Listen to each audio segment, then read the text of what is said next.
Hey guys, my name's Shauna and I am the owner of Infinity Nutrition and Health Coaching and also a licensed nutrition counselor and health coach. I'm here to talk to you today about weight loss. So if weight loss is something that you've struggled with in the past and you still struggle with today, be sure to watch this video because I'm going to be sharing with you my top 5 tips to help overcome this struggle that so many people get frustrated with every single day.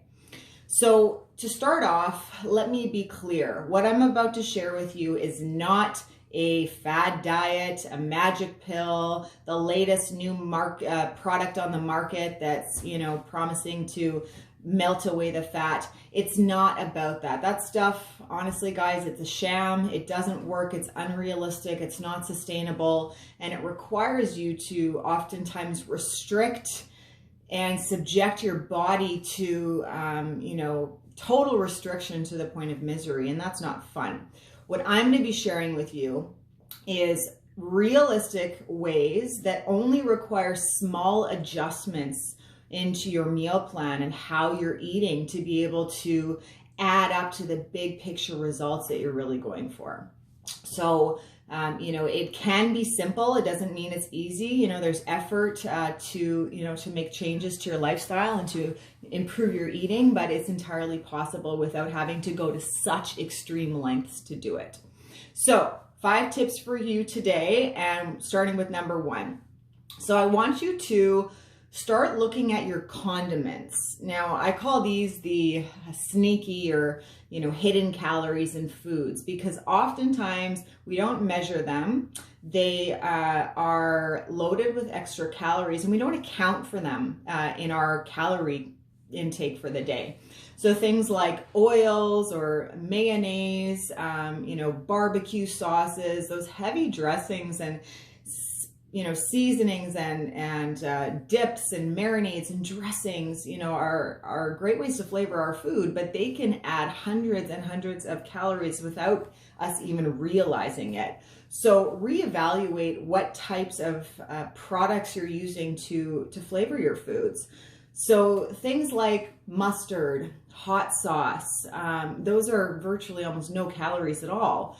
There's lots of things like fresh herbs or calorie-wise products that will cut those calories down significantly. So by swapping out some of the ingredients you're currently using and replacing it with more calorie-wise options can make a big difference over the course of an entire day. So that's tip number 1. Tip number 2, watch your liquid consumption. So drinking empty calories is a sure way to hinder your progress. Now, alcohol speaks for itself in terms of not promoting good health.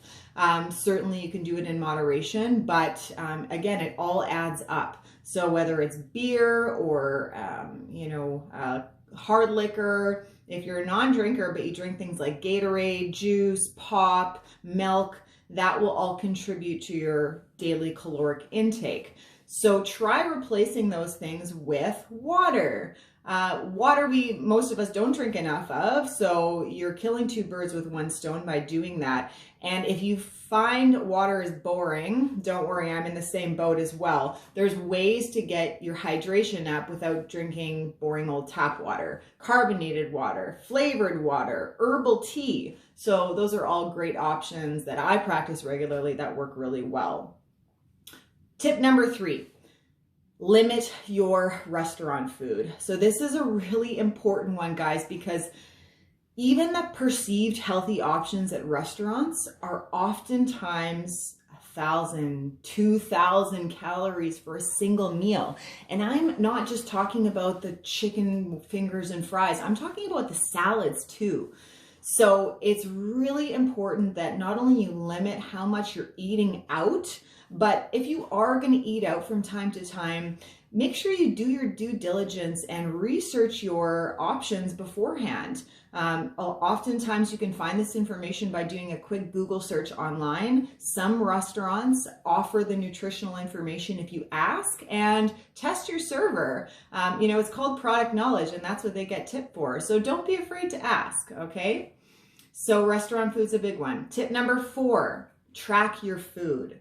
So this doesn't have to be a permanent part of your lifestyle for the rest of eternity. You can even do it temporarily for 1 solid week or 2 solid weeks, because tracking your food provides a lot of insight as to what's really going on. And that type of a tool can be extremely powerful with directing your decisions in a day when it comes to your overall calorie intake.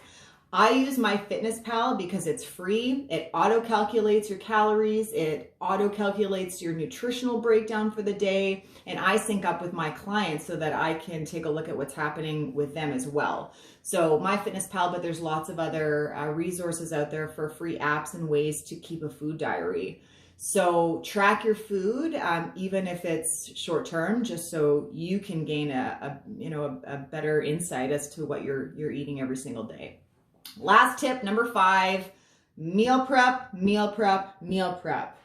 So having a plan ahead of time and being organized can truly make or break your success, because if you don't have food ready to go after a long day at work or a busy schedule, the chances of you hitting up the drive-through, getting takeout, or grabbing that box of chips or crackers from your cupboard because it's convenient skyrockets. So when you can invest a little bit of time, 1 to 2 times a week in your kitchen to throw some chicken in the oven, make a big batch of rice or steel cut oats, get some veggies prepped, and have that ready to go for the week, that's gonna actually save you time in the long run. It's gonna save you money because you won't be eating out as much, and it's gonna save you tons of calories. So if you can meal prep, that is a game changer, it really is.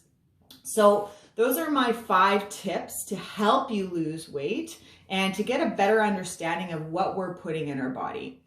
Perception versus reality are often very different. So what tends to happen when people think they're making all of the right decisions and they should be losing weight is there's still a disconnect. There's still a calorie surplus that we're not accounting for. So we need to figure out what that looks like. We need to break it down, and we need to implement smaller changes in our lifestyle to add up to the big picture, which is progress and a healthy lifestyle ultimately.